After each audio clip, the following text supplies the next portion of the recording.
নদীমাতৃক আমাদের এই বাংলাদেশের সাগর পাড়ের মানুষগুলোর জীবনযাপন এক বৈচিত্র্যময়। সকালে সূর্য ওঠার আগেই তাদের এই জীবন সংগ্রাম শুরু হয়ে যায়। এই সাম্পানগুলো নিয়েই তারা চলে যায় সাগরের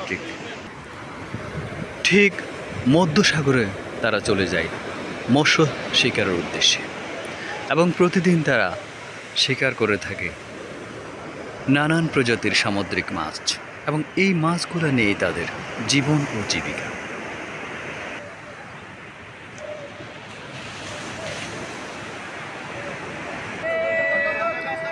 সারাদিন তারা সাগরের বুকে অসংখ্য সামুদ্রিক মাছ ধরে থাকেন, এবং এই সাম্পানগুলোকে রাখা হয় বালুচরে।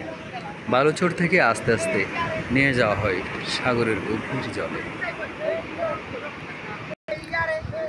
বালুচরে সাম্পানটা যখন বসে যায়, তখন সাম্পানটা ওঠানোর জন্য তারা বিভিন্ন ধরনের ছোট ছোট স্লোগানের মাধ্যমে এই সাম্পানটাকে আবার চাক্কার মধ্যে ওঠানো হয়।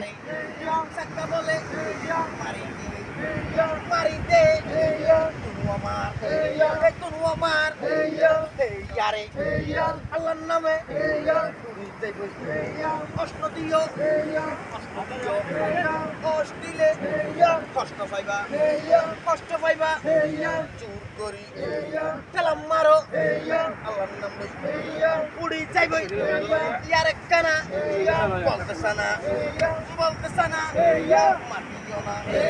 মাটিও না আমার দিলে কষ্ট পাইবা মানুষ হে ইয়ারে নাম হইলে শরম পাইবা হে ইয়ারে উড়ি যাইবই।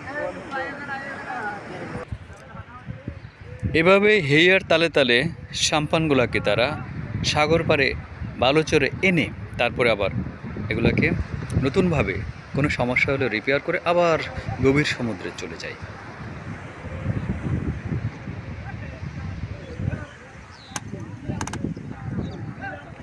তাদের বসবাস ঠিক সাগরের পাড়েই, জেলেপাড়া নামে পরিচিত তাদের এই পাড়াটিতে বসবাস করে এখানে অসংখ্য জেলেরা, যাদের পেশা হচ্ছে মাছ ধরে জীবন ও জীবিকা নির্বাহ করা।